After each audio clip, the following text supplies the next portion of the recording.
Gold. Gold. With a chest of Silver. with a belly of Copper. and the legs of iron. What about the feet? Iron and clay. And lastly, about this statue, what happened to the tree?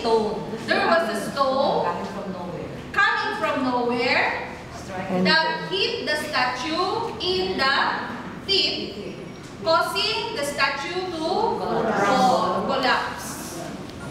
Okay, now let's interpret. According to Daniel, who is the head of gold? King Nebuchadnezzar, you are the head of gold. Gold represents Babylon, the greatest empire. Meron pa bang tataas sa gold? Wala na. Di ba tauso yung titanium dati?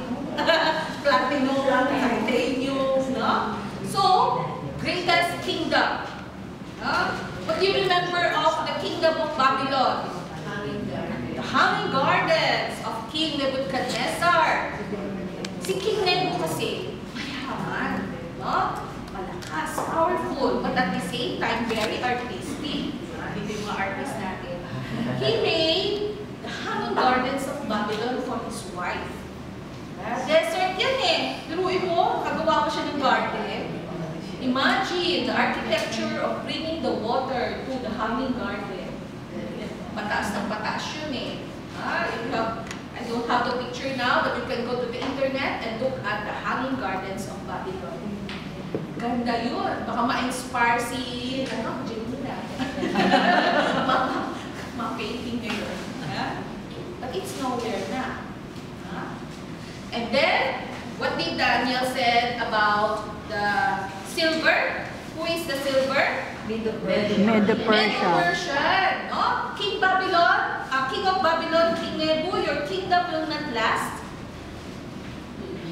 It will be given to the Medo-Persian. Kalahati means kalahati Persian. Sino yung conqueror nila? King Cyrus the Great. Okay? And then the third kingdom, the kingdom of Greece. Sa bilis ng Persia, i-conquer ang whole world, ang tinamaan niya, Greece. Sino ang galit na galit? Alexander the Great.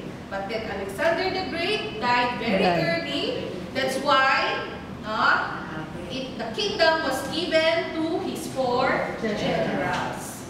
And then, the iron is about the kingdom not mentioned in the Bible, not named in the Bible, but only describing the kingdom as the dreadful and terrifying beast. So that is why Daniel asked for the interpretation of this 4th kingdom.